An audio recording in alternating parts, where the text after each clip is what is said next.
بسم الله الرحمن الرحيم فاسألوا أهل الذكر إن كنتم لا تعلمون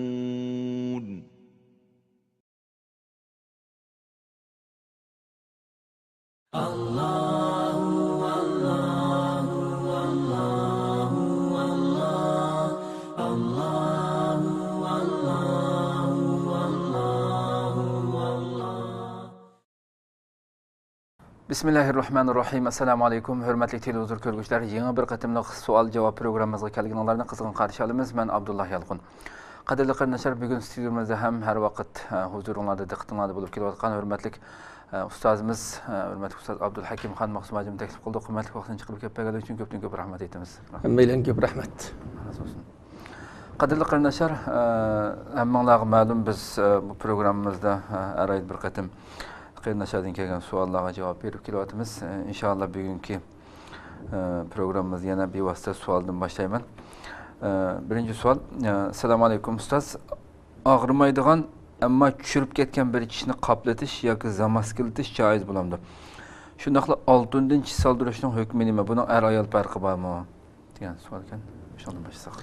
Auzu billahi mineşşeytanirracim. Bismillahirrahmanirrahim.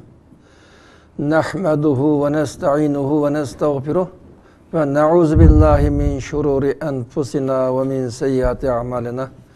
Men yehdihillahu fela mudille leh ve men yudlil fela hadiye leh. Ve neşhedü en la ilahe illallah vahdehu la şerike leh ve neşhedü enne Muhammeden abduhu ve resuluh. Hem de kardeşimizden ki sorulan sualı gelsek. Shni reminat qilish yoki zinatlash yoki silish mashinaga aloqador masalalarni so'ramoqchi bo'ldim. Yine qarindoshlarimizning so'ragan savolim normal tish yoki chirib ketgan tishni zamaskilitib davolatishni oltin yo boshqa qoplatish buning shariatdagi hukmi nima deb. Ana bu uzundan beri bahs qilinib fuqaholar tarafdan hukm qilinib kelgan bir masala. Yangidan o'tirib chiqqan masalalarning qatoridan emas. Ana bu masalada avval tish silishninki hukmi nima degan masala haqida to'xtalish lozim. Hamda tish silish bu masalaga kelganda islom dinida buyurilgan yoki cheklangan ishlarning qatoridan emas. Demakchi ochiq bir islom dinida buyruq yok vaqti. Xo'sh. Ammo islomda kelgan buyruqning ichidan har qanday inson o'zida Alloh yaratgan xilqatni o'zgartish bu durust emas. Xo'sh. Bu harom deb bekitildik.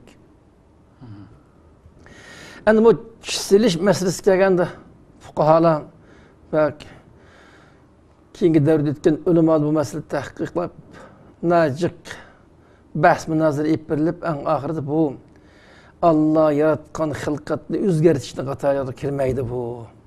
Onda oğandakin duruz.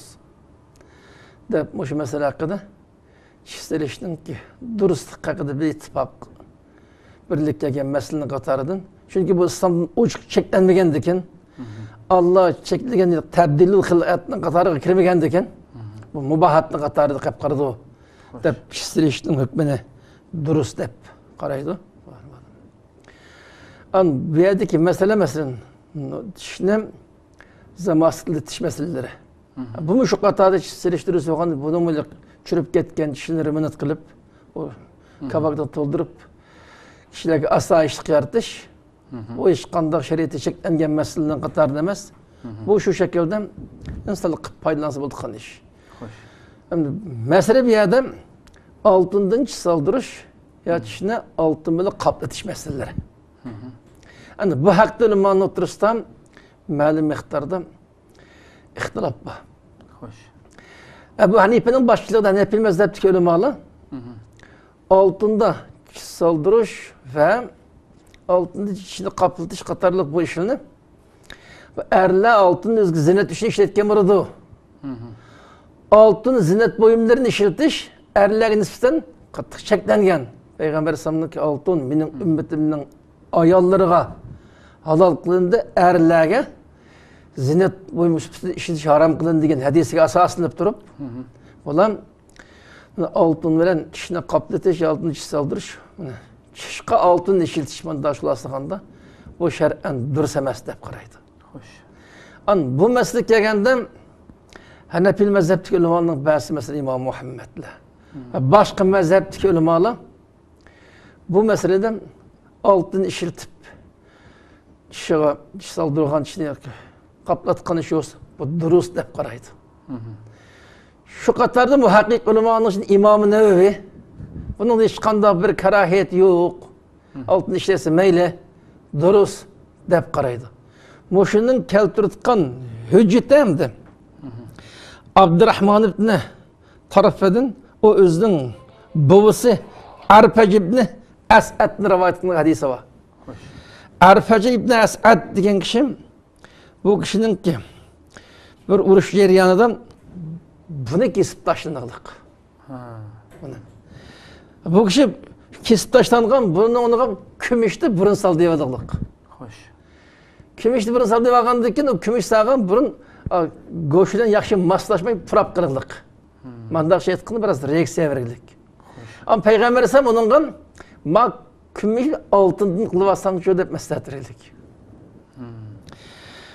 Şu Peygamber esa şu burun oltindan qilish buyruq. Hadisning lafzi fattahaza anfan min waraq fa antan alayhi fa amarahu an-nabiy sallallahu alayhi wasallam fattahaza anfan min zahab. Bu hadisni İmam Ebu Davud ve Tirmizi qatorliq muhaddislar rivoyat qildilar. Şeyh Albani bu hadisi sahih hadis deb qaraydi endi. Xo'sh. Unda mush hadisga asoslanib turib, boshqa ulamolar tish masalasida bunga qiyos qildik. Altından burun saldı ilişki ruhsat kılınganlığı İslam'dan da Peygamber İslam bunu teşebbüs kılan iken burun altından boğuna qaraganda ağız tish ağızның içi tuğan iken altından bu qas texem o tabdil xilqat kim o altımına zinet eşkim kirmeydi bu. Bu durust deb qaraqliq. Şun bu mesele hakkında köp sallıqda teşkil qilgan Hanefi mezhepteki ulamalarning göz qarashida tishga oltin ishlatish to'g'ri emas deb qaragan bo'lsa-mu, zinetning qatori kirib qoldi gavajidan. Xo'sh. Erlar oltinni zinetga qiladi deb. Ayollarning nisbatan durust masala yo'q hamda. Ama cumhur ulamalar, Xo'sh. Üç mezhepning ulamalari, Hanefi mezhepteki ulamalar, İmam Muhammedga o'xshash ba'zi ulamalar erlarni oltinda tish soldirishni qaplashni durust deb qaradi, mush hadisni dalil qilib ishlatadi. Xo'sh. Yine mandaq aytganda tish masalasini burun meselesi kim? Kıyas kıladı. Gerçi İslam'da da tish meselesi hakkında oçuk bir şekilde bulmagan bolsa-mu, burun hakkında Peygamberimizin oçuk talimatı bo'lgan ekan, bunun asasen durust deb qaraydi. Hamda İmam Nevi'nin aytdi. Meselelerni inçik tadqiq qilgan olimlarning biri. İmam Nevi men mush meseleni tercih qilib, oltinni ishlatib farlami, tish soldirtgan, ishni qaplatgan, ishni qilsa hech qanday karahiyat yo'q, durust deb qaraqliq. Unda bo'lgandan keyin biz insonlarningki tishni zamaslatish, tish soldirishda hozirgi normal tislatgan oq madallida soldirish masalan. Xo'sh, xo'sh. Yoki masalan oltin boshida soldirish bu masala haqida yo'lning kengayib ekanligini, shuni qo'llanib qolib İslam'dan da boshqa bir cheklamaning yo'q ekanligini, durust deb qarasa bo'lganligini bilib qolsak bo'ladi. Bu masala haqida shunga ehtiyoji bo'lgan qarindoshlar shu shaklda qilsa yaxshi. Ammo o'z erlarga nisbatan oltinni tish soldirish masalasi haqida ehtiyot qilgan yaxshi menimcha. Gapi Hanif boshqa ulamolar oltin bilan zinetlanishning qatoriga kirib qilish ehtimoli bor deb abajdan to'sqan bo'lg'achqa, o oltin bilan tish soldi zo'rlanmagan ekan. Anda bu tarafdan bo'lg'achqa bo'lsa erlar buningdan saqlanib qolib qolsa naydi yaxshi. Ammo qilib qolgandan sen shar'iy xilaf ish qilding deb tanqid qilishning hech qanday zarurati yo'q. Bu masalani ash bo'yicha tushunib qolsak bo'ladi. Rahmat. İkinci sualda Assalamu alaikum ustoz. To'y qilg'ili uzun yil bo'lgan bo'lsa-mu, farzandlik bo'la olmadik. Har xil yo'llarni sinab boqqan bo'lsak-mu bo'lmadi. Amdilikda yangidan kengayotgan yo'l bilan yangidan hozir o'tirib chiqayotgan kengayotgan yo'l bilan tüp bovoq silish yo'li orqali bola olsak bo'lamdi. Ya'ni sun'iy usulda ruhlantirish shaklida demak ekan. Shundaqla bugungi texnika bilan bolaning geniga mudohala qilg'ili bo'ldi ekan. Ya'ni bolaning qiz yoki o'g'il bo'lishini ota-ona tanlay oladigan holatga kelmoqda. Bu ishning islomdagi hukmi nima? Endi bu yangidan o'tirib chiqqan masalalarning biri. Xo'sh. Bu masalalar islom dunyosida jiq g'ulg'ul qo'zg'agan masalalarning biri. Endi bu masala haqida masalan eriningki isprimi farzand tutirish layoqda emas. Chiqib qolgan ahvollar ya ayolning urug'chininki farzand vujudlashga loyiq bo'lmasligi ya garchi ikki tarafning urug' layoqlik bo'lgan bo'lsa-mu, ayolning rahimniki shuni yetishtirishga loyiqlik bo'lmasligi mushkildagi sabablar tufaylidan farzand ko'maydigan ahvollar yuz beraylik. Mush masalalarga qarata hozirgi tibbiy sohadagi tanasul nasllantirish texnikning taraqqi qilishidan birga ba'zi yangiliklar o'tirg'i chiqiliq. Xo'sh. Endi mush yangiliklardan foydalanib farzandlik bo'lsa bo'lamdi degan masalani so'ramoqchi ekan. Eng avval bu masalani biroz ichish lozim. Xo'sh. Hozir bu masala haqida tahqiqot qilib bo'lgan ulamoning tahqiqot natijasi qaraganda bu bir qancha turli shaklda bo'ldi ekan. Masalan, bir oilada ayol ishqilan bir to'y qilib bir necha vaqt yashadi, farzand bo'lolmay qolib qoldi. Farzand bo'lmagan bo'lsa, farzand bo'lmaslikning sababi ya erning spermida chida qo'g'achqa, ya ayolningki urug'chida, ya ayolning rahimda chida qo'g'achqa farzand ko'maslikka bu omillarning sabab bo'lib qoldi. Buni hal qilish uchun tibbiy sohada hozir agar eriningki spermida chida qo'ysa, boshqa erning spermasi ilib, shu ayolningki urug'chi bilan ikkisi changlashtirib, shu ayolning rahimida yetishtirib farzandlik bo'lish. Bu shu usullarning biri ekan. Ba'zi vaqtda erning spermi layoqatlik, ayolning urug'cha layoqat bo'lmagan paytdan erning spermini ayolning urug'chini boshqa bir ayolning urug'chini olib turib, an ikkini changlashtirib, shu ayolning rahimida yetishtirib farzandlik bo'lgan ahvoli. Yana birim ayol ikkilisining spermi layoqatlik bo'lgan bo'lsa-mu, ayolning rahim farzand yetishtirishga loyiq bo'lmagan ikkilisining spermisini ilib sirtqi bir ayolningki bir ayolni kiralab shaqqini berib sirtqi ayolningki rahimida ikkini birlashtirgan spermni o'rlashtirish yetishtirib ma'noda farzandlik bo'lish. Ayol bu oilaga tug'ib beradigan spermi shu er bilan ayolning yetishgan o'rin boshqa ayol. Mushuning o'xshatgan bir necha turli shaklda bo'lib ketgan bu masala. Xo'sh. Ulamolar buni 7 turli shaklga arabdi. Bunun 7 turli shaklining ichida 5 turligi harom shar'an qat'iy durust emas. Ikkisi durust debdi. Endi biz durust olmay harom bo'lganning tafsilotiga kirishning hojati yo'q. Xo'sh. Endi durust bo'lgan ikkisi qaysi deganda yuqorida sinab o'tganlarning harom emas. Ular hammasi harom. O haram, onun başkadan bayana haramdan qatarida. Faqat ikki turlik shaklda bo'lib qoldirdi. Durust, lekin ehtiyot bilan. Faqat qani durust deb qarabdi. O durust bo'lgan ikkisining biri sperma erning, o'zining erininki, urug'chimi, o'zining ayolining urug'chisi. Ikkini ilib, sirtni changlashtirib, shu ayolning o'zining rahimiga o'rlashtirib, shu ayolning o'zining rahimida yetishtirib farzandlik bo'lsa, bu durust. İki şeklin biri bu. İkinci şeklin sperma erinin, erinin özünün, urukçum ayalının özünün urukçusu, erinin spermini ilip, ayalının urukçusunun, ayalının rahiminin içini canlaştırıp sırtlamaz. Rahiminin içini canlaştırıp, şu ayalının özünün ki rahimi de yetiştirip, çoğun kalkan olsa, Mana bu ish qilarida farzandlik bo'lsa, bu durust dedik. Chunki bu yerda sperma shu shu ayolning o'ziniki. Sperma shu erning o'zining spermasi, urug' shu ayolning o'zining urug'chisi. Xo'sh.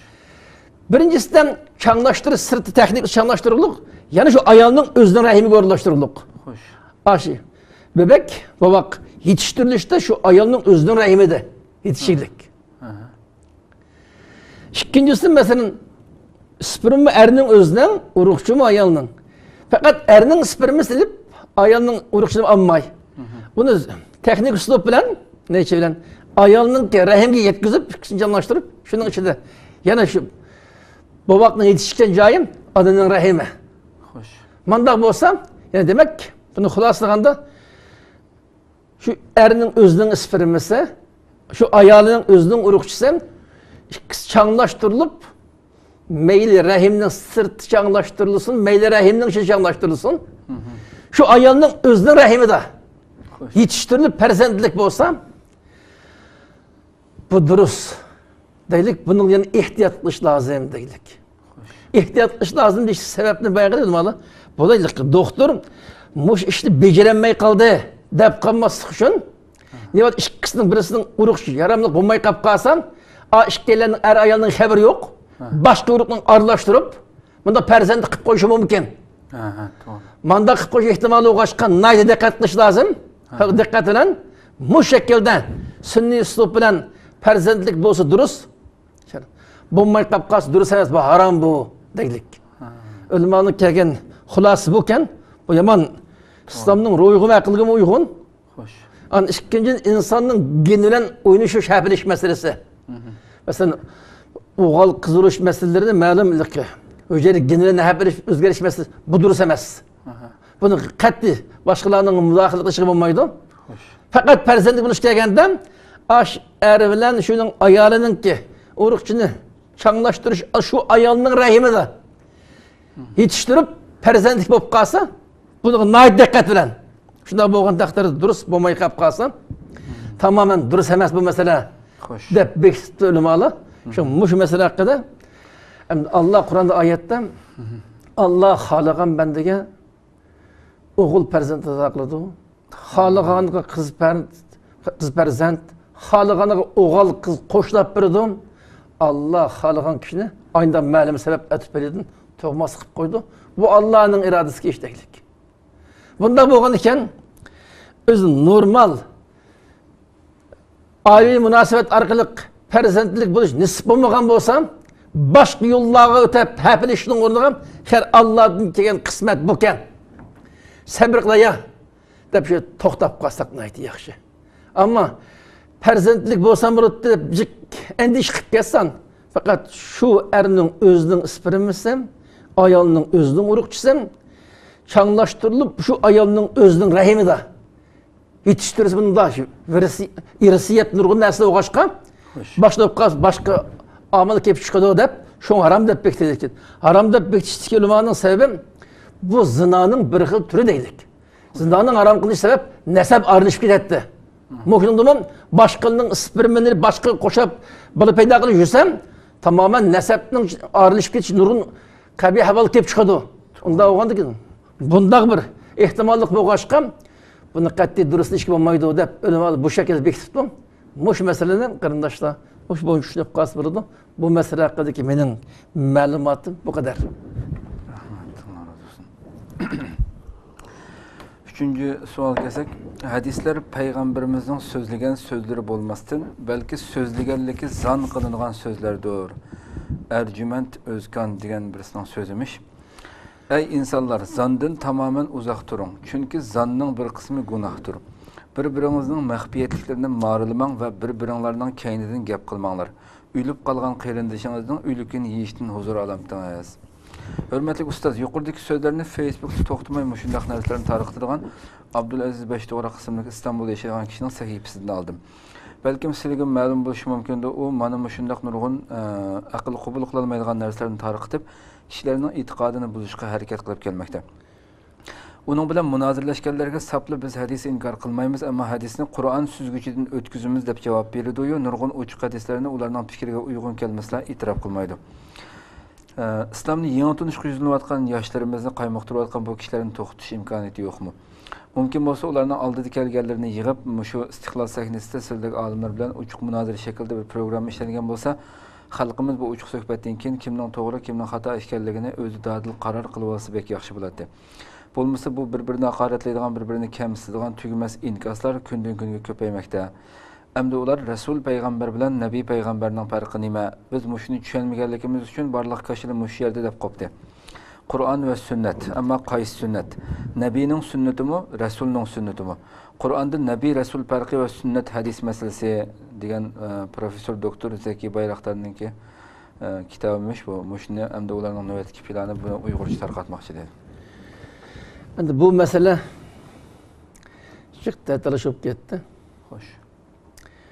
Endi har bir mu'min musulmon rost iymoni va iymoni samimiy Allohning diniga, musulmonlarga xizmat qilmoqchi bo'lsa, o'zining qo'lidan kelgan islomga, musulmonlarga foydali bir xizmatni qilishi lozim. Har bir ishni o'zining ahli qilish lozim. Bizning yaqingi davrlarning mobaynida bizning nurg'un islomiy uyg'unish yaxshi ilgirlashlar barliq kelish bilan birga qisman musulmonlarni qaymoqtirish, xunuklashtirish, to'g'ri yo'ldan, salafning yo'lidan ozdirish qatorliq bunday qilmishlarmi barliq kelmoqda. Buning sababi ba'zi qarindoshlarimiz o'zining ilmiy doirasida bo'lmagan, o'zining ahli bo'lmagan bir ishlar bilan mashg'ullik. Mayli da'vat qilib atqanlar bo'lsin, mayli o'shanday ba'zi fikrlarni tarqatib yurganlar bo'lsin. Bular aslida Allohdan qo'rqish lozim. Sen islomiy da'vat, islomiy tarbiya, masalan, islomiy islohot bu xizmatdan shug'ullanmoqchi bo'lsang, eng avval mukammal islomni tushunishing lozim. İslomiy madrasaga yaqin kelib boqmay turib, uning buningdan bu yerdan anglab olgan gap bilan buni taqitib islomga xizmat qildim, musulmonlarga xizmat qildim degan nom bilan o'tirib chiqib, musulmonlarni qaymoqtirib, musulmonlarning birligini bilish, musulmonlarni salafning yo'lidan boshqa ozg'un shaxslar ya ozg'un guruhlarning yo'liga yetaklash, bu o'z xalqiga qilgan xiyonat, Alloh qilgan osiylik bu. Sen o'zingning qo'lingdan kelganini qilsang bo'ladi. Biz bu davrda Rasul degan kim, Nabiy degan kim, buni bilmagachki biz mavqega qoldik. Bu tamamen bir iblisning gapi hamdi bu. Sen Rasul kim, Nabiy kim deb buningla gaplashishning o'rniga hozir musulmonlarning holi nada? Ma Sharq Turkistonning xalqining holi nada? Nima kunga qolib qoldik? Nima ish qilishimiz lozim? Buning bilan bilishimiz lozim ya. O biz Rasul degan kim, Nabiy degan kim buni bahs qilmasak, bizning payg'ambarimiz Muhammad alayhisalom. Muhammad alayhisalom payg'ambarlar kelgandan boshqa payg'ambarning davri tugaglik. Sen Nabiy kimdiki, mursal kimdiki izlab yursan, Muhammad alayhisalom agar sen burada musulmon bo'lmoqchi bo'lsang, musulmon bo'lishning shartining birisi Allohga iymon keltirish, Muhammad alayhisalomga iymon keltirishku. Sen Muhammad alayhisalomga iymon keltirsang, şu Muhammed Aleyhisselam'dan talimat boyunca maksat tutudu varmış. Bu çıkan bir hamakat, bir azgınlık. İkinciden hadis degan Peygamber Aleyhisselam'ın inaktigiz gumanıtı degan gap, hadis ilmiden asla haber bir cahilinin gapemdi bu. Tamamen hadis ilmiden haber yok bir cahilinin gapi. Sen hadis ilminin nima ekanligini bilmoqchi bo'lsang, İmam Buxoriy, İmam Muslim o'xshash, hozirgi davrdagi masalan keyingi Albanilik o'xshash, mandaq bir umr hadis ilmida shug'ullangan odamning og'ziga qaraysan. Sen hozir hadis kitoblariga yozilgan hadisga qamlashib tarjima qilolmayotgan ahvolda turib, o degan undaqdi, bu degan bundaqdi, o'z süzgüchni o'tkazdik, buni o'tkazdik. Bu bir cahilning gapimdi bu. Şu muhaddislar nurg'un süzgüch prinsipini qo'yib bekitib, shu prinsipni hadisni ratlab chiqib qoldirib ketdik. 1200 yilning mobaynida shu qo'limizda bor hadis kitoblari musulmonlarga Qur'onul Karimdan qolsa foydalanish materiali, asos qonun bo'lib o'zining rolini joriy qildirib keldik. Ma davr kelganda mushunga qaymoqib qolgan, haq yo'ldan izib qolgan insonlar Özü azğanını az deb, başqalarını qaymoqtirishga yuzlandik. Endi bu haqda ba'zi tashviqot vositasidan Vesal studiyasi, boshqa nurg'un programmalar ishlanib, hadis inkarchilari, hadis haqida hadis hech bilmay turib, hadisga har xil shubha paydo qilayotgan bu ozg'un malulloh haqida nurg'un raddiyalarni berib ish qilyotdi. Shu yerdan foydalanib qolsa bo'ladi. Endi mushkil fikrni taqib yurgan insonlar bilan bizning bir suhbat, munozara o'tkazib, mush masalani oydinlashtirsak degan talab o'tirib qo'yibdim. Endi bu talab menimcha munosib talab emas. Endi shu xil qishliqda yurgan odamlar arab bir kalimani tushunayotgan darajada saviyasi olsaydi, xo'sh. Ondan keyin uni o'ylash lozimdi. Bu Kitabullah, Sünnet-i Resulullah deyish narsani xabar olmasa, xabar yo'q, bir jahil bilan televizorga kelib bu masalani tartishdim deyishning o'zi bir ahmoqlik hamdi bu. Bu masalani shibetgan ahli o'g'anadan bo'lishi lozim. Bu masalan arabcha, turkcha boshqa nurg'un televizorlarda tartishliq. Mushkil ig'vonni taqat qoldim. Ahli haq tarafdan nur bo'lgan raddiyalarga duch kelgan bo'lsam, izzat atmay turulg'ina. O'zining qurg'ishi begepini deb. Buning erishgan natijasi islomning ikki asosining biri bo'lgan hadisga shubha paydo qilish orqali musulmonlarni o'zining islomdan shubhalar qarayotgan islomdan uzoqlashtirishdan boshqa hech qanday natija kelmadik. Bularni Alloh isloh qilsin. Bularga nasihat qilish, bulardan suhbatlashish, gap qilish to'g'ri kelsa, ashunga o'xshatgan jamiyatning bolalari. O İslam'da temsil eden dini alemler emas. O ilim bulmasın ondan, o ilimni düşünmeydi, ilimni anlamaydı hem de. O da şu xil seviyedik adamlar, şunu anlayıtkan tili bilen muamele kılış lazım. Endi o işin bizning kısımda, bizning küsten bu uş kopkarını biz ilmi saat kılkan işini kısa kurudum. Ana düşman bilen kılkan köreşte bunun vaktimiz yetişmeydi hazır, biz bunu ona meşgul. Yani muhil tipik adamlarla hesaplaşma, söhbet iş bizge kap kalsan, bu anqagan dinin hizmetlerimiz, ehli Müslüman yaşlı Müslümanlar neymiş kıldı? Ona şu xil seviyedeki aşının okşaş kişiler hesaplaşması, sözleşmesi bolgan neyse. Yani bu sizin onu işkiranın aldığa gelip onu bu neyse digizi yüz bir külkülük işemdi. Bu ahmaklığın şurada. Şimdi en yaxşı biz mushkildagi qamlashmagan ish qilib shu yil kirib qolgan qarindoshning hidoyat deb ishiga haq ustida turishiga islomga musulmonlarga foydali ish qilish hech bo'lmaganda ziyon solmaslikqa nisbat bo'lish haqida duo qilib qo'yamiz. Ammo boshqa xizmatni boshqalar o'ylab qo'ysa bo'ladi. Bu mavzu haqida takror to'xtalishning hojati yo'q. Buningdan burunmi deyilgan masalalar hammalarni Alloh salaf solihinning yo'lida minishga. Her xil davrda chiqqan azg'un iqimlar, azg'un shaxslarning keynidan emas, Payg'ambar alayhisolamning keynidan, Payg'ambar alayhisolamning sahobalari, salaf solihinlarning keynidan minish orqali bu haq dinda mustahkam turish, haq dinga xizmat qilishga muvaffaq qilsin. Hammalarga ko'p rahmat. Rahmat, Allah razı olsun. Hürmetli izleyiciler, shunday qilib bugungi programımız, savol javob programımızda müşahede vaqtini nasibla müşahede oxirlashtiramiz. İnşallah yana bir qatım programımızı görüşükçe sizlerine Cenab-ı Allah'a tapşırımız. Köpten köp rahmet vaktini çıkıp. Hemen köp rahmet. Selamun Aleyküm ve Rahmetullahi ve Berekatuhu. Allah.